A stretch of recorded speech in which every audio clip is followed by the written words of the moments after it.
l'accord d'Arusha a rencontré des difficultés. La première difficulté, ce sont les fossoyeurs de la démocratie qui n'ont pas compris l'avenir de la démocratie au Burundi, le processus démocratique au Burundi. La deuxième difficulté que l'accord d'Arusha a rencontrée, c'est la naissance des mouvements politiques armés qui ont probablement considéré l'arme comme étant au-dessus de la raison, que celui qui n'a pas d'armes, celui qui ne manipule pas l'armée, qui ne manipule pas la police, qui ne manipule pas le service national de renseignement, que cet individu ou ce parti politique ou ce groupe d'individus ne pouvait pas gérer le pays. Donc, qui considère que la parole n'a aucun sens dans un pays. La troisième difficulté, ce sont des mouvements, des organisations qui sont nées, qui se sont dénommées démocratiques, des partis politiques, des organisations de la société civile, des médias, mais en réalité qui se sont comportés comme des antidémocrates et qui sont et qui restent au service du parti au pouvoir ou au service du pouvoir. La quatrième difficulté, c'est l'aggravation de la pauvreté, de la misère, du chômage dans le pays. Alors, cet accord d'Arusha a été interprété différemment par rapport à sa mission. Il y a un groupe qui a considéré l'accord d'Arusha comme un accord de paix et de réconciliation, ça veut dire qui devait immédiatement après sa signature ramener la paix et la sécurité au Burundi et réconcilier le peuple burundais. Ce groupe considère l'accord comme ayant terminé sa mission et qu'il doit être archivé, mis dans les tiroirs pour les historiens. Un deuxième groupe considère l'accord d'Arusha comme un non-lieu. Ce groupe considère cet accord comme une compromission entre le parti Iprona et le Frodebou, soi-disant que les premiers, l'Iprona, ont renversé les institutions démocratiquement et assassiné le président Melchior Ndadaye. Et pour le deuxième groupe, le Frodebou, que le Frodebou a commis un génocide contre les Tutsis en 1993 et qui considère l'accord comme un non-lieu.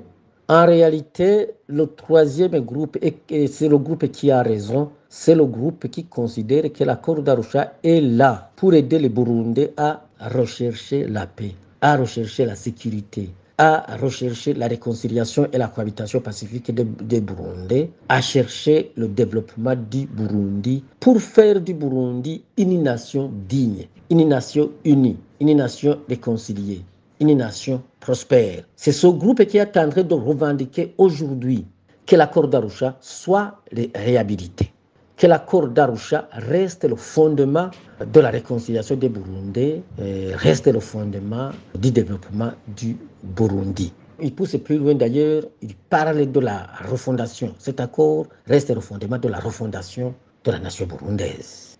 Il n'y a aucun Burundais qui peut me prouver que maintenant la question de la réconciliation des Burundais a été effective, pour autant que même la commission Vérité et Réconciliation n'a pas encore remis ce rapport, même si ce n'est pas une commission conforme à l'accord d'Arusha. Il n'y a personne qui peut me dire que les Burundais sont réconciliés, qu'il n'y a plus de réflexes ethniques, qu'il n'y a plus de réflexes d'exclusion. Ce qui prouve que le premier principe moteur de l'accord d'Arusha reste d'actualité. Il n'y a personne qui peut me prouver aujourd'hui que la démocratie et la bonne gouvernance se sont consolidées dans ce pays. Il n'y a personne qui peut me prouver que l'armée, la police, le service national de renseignement ne sont plus au service d'un parti politique ou au service d'une ethnie. Encore moins, personne ne peut me prouver que le Burundi a été reconstruit, que le Burundi est développé, eu égard aux considérations des experts sur les questions de développement, de reconstruction des pays, qui considèrent le Burundi comme un des pays les plus pauvres du monde, qui considèrent le Burundi comme l'un des premiers pays qui pratique la corruption, les détournements et les malversations économiques et financières. Le Burundi a encore besoin de cet accord d'Arusha. C'est pour cette raison que j'interpelle tous les Burundais, en commençant par les institutions, le chef de l'État et le gouvernement, l'Assemblée nationale, le Sénat, l'appareil judiciaire, l'administration, les confessions religieuses, les organisations de la société civile, les partis politiques, la population elle-même, les jeunes, les femmes, les adultes, de se lever et d'exiger pour que l'accord d'Arusha soit réhabilité. Parce que l'accord d'Arusha a eu des mérites, l'accord d'Arusha a encore des mérites, l'accord d'Arusha aura encore des mérites pour l'avenir des Burundais.